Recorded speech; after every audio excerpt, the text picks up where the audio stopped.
Ah, Lady Marjorie. Aren't you looking lovely this evening? Lord Tyrion. Your Grace? With your permission, allow me to introduce Lady Mira of House Forrester.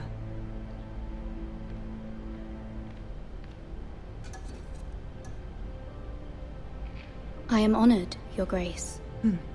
Yet not honored enough to kneel, I see. House Forrester is a northern house loyal to the king. Are they? I beg your pardon, Your Grace. I wasn't talking to you. I want to hear from the girl.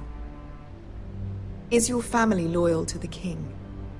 Perhaps you should ask the new Lord Forrester. He's not here, is he? She is. Joffrey is the one true king, Your Grace. And yet, for centuries the Forresters have been loyal bannermen to House Stark. A house of traitors.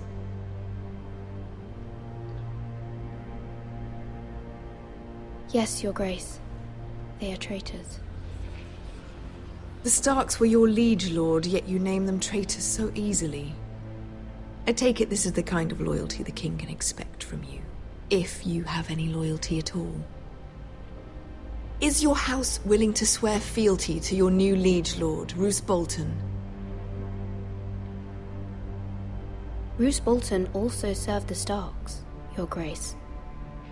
And proved his loyalty to the crown by bringing their house to a swift and sudden end.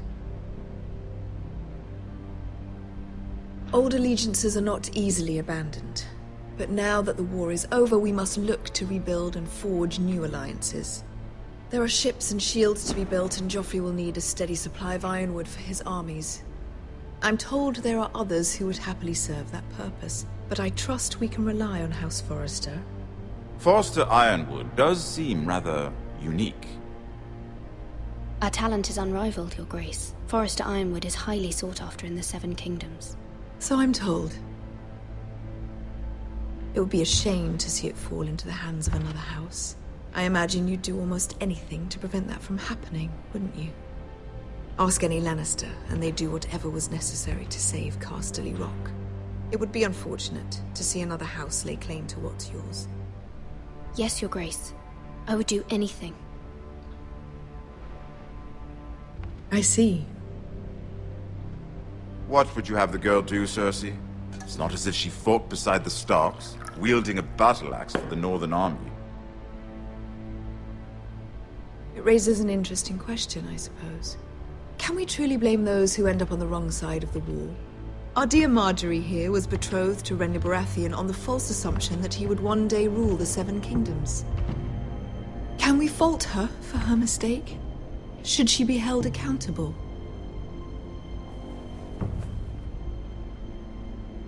I'm sure she regrets it. Perhaps. Perhaps not. If there's a point to this, I hope you find it quickly. Loyalty can be such a hard thing to define. This city alone is filled with all sorts of ambitious opportunists looking to reinvent themselves, pretending to be something they're not. Who knows what lurks within their hearts? You are a girl from the north, here in service to Lady Marjorie. One can only assume her interests are yours. Yet loyalty to a king, that must be absolute, beyond question. And if your loyalties were to become conflicted between your king and the very person whom you serve, what would you do then? I'm sure she would... would... Let the girl answer the question. My loyalties would never conflict, Your Grace. That's a coward's answer. I will not have my time wasted by a northern girl who thinks she can play games. Who do you choose?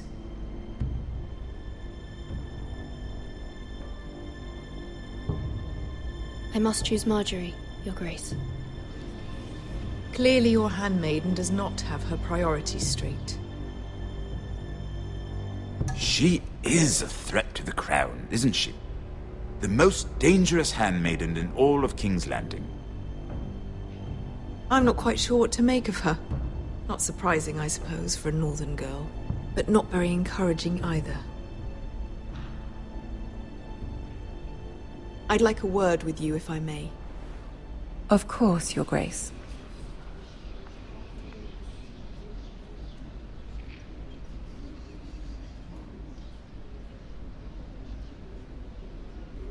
I'll walk you out. This may come as a surprise, but I met your father once, at the tourney at Lannisport. Even then he didn't trust Roose Bolton. We only spoke briefly, but your father struck me as an honorable man. You have my condolences for his loss. These would be trying times for your family, even under the best of circumstances. Thank you, Lord Tyrion. That's very kind of you to say. You were brave to declare your loyalty to Lady Margaery. No doubt she was pleased, but Cersei, she will not soon forget what you said. It was quite the first impression. I, of course, found it all highly entertaining. I did it for Lady Margaery. As you should. And of course she has your best interests at heart. My sister and I have our differences. She takes great pleasure in her little charades. I take mine in thwarting them. We must find our amusements where we can. She threatened to give your ironwood to another house. It is the Master of Coin who decides such matters. The Crown needs boats. Boats need wood, and I speak for the Crown in this regard. Not her. What are you suggesting? I suppose the Crown could be persuaded to secure ironwood from House Forrester. Lady Margaery might not look favorably on such an alliance, and it would infuriate Cersei. Although what would be amusing for me might prove rather dangerous for you and your house. Are you willing to risk that? It's a risk I'm willing to take, Lord Tyrion. Please. You are a brave girl, aren't you? I'll consider it. Now, if you'll excuse me, I promised Sansa I would join her for dinner tonight. 3 beautiful bottles of Dornish wine await my arrival. The mere thought of them makes me thirsty already. Thank you for the advice, Lord Tyrion. Just be careful. This is not the North. King's Landing can be a nest of vipers to the uninitiated.